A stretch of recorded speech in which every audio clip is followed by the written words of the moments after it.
I believe if you have a dream, you should pursue it. And ever since I was a student in the Verona schools, I dreamed of being in elected office. And I particularly dreamed of getting involved in education.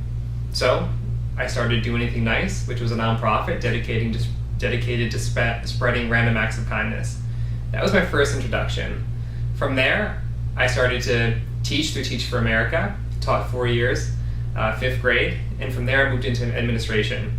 It really never was a question whether I wanted to teach and get involved in education because it was such a part of my life through service. But I also always dreamed of being an elected official. So those two parts of my life really intersected to say, yeah, the Board of Education is the right spot to be. I definitely want to get involved and take a hands-on approach to Verona. The school systems, I've been going to meetings, I've been very involved. I was on the strategic planning committee for finance. So I was really working and understanding the fiscal responsibilities and things that we're doing in the town to make sure that we're moving forward correctly and looking in a strategic long-term plan. So for me, it's very important and critical to make sure that we're doing this not just for now, but for the kids going forward. I'm also involved in coaching. I'm also involved in dealing with the fields and all those scenarios that we have ongoing. And to me, it's very important to make sure that we're taking care of the fields, we're taking care of the building and grounds, and we're also very involved in moving forward the academics in our town.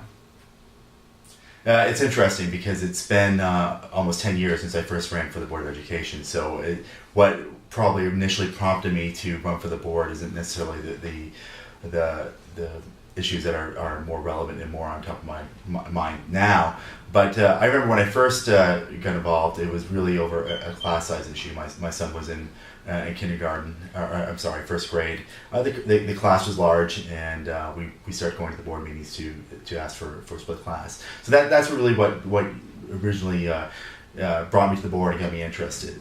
There was open seats for the following election, and I thought I'm civic-minded. I think this is something that I would enjoy, something I could be good at. So I decided to run, and I was elected, and that was, like I said, almost 10 years ago. I think it was 2004.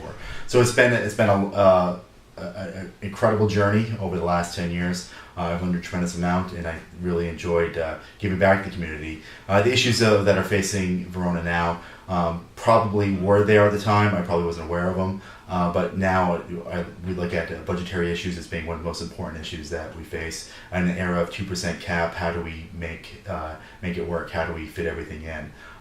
Certainly our infrastructure. I was here for the first referendum that we did for $34 million, which was successful, on budget, on time. And as we prepare for another one, that's certainly one of the very most important issues we face. And the core reason we're here really is, for curriculum and educating our students, and we've made great progress in that area as well. So I think those are some of the most important issues we face now, and not what I first was interested in when I came to the board, but certainly over my 10 years, it's evolved, and you learn as you go along, certainly.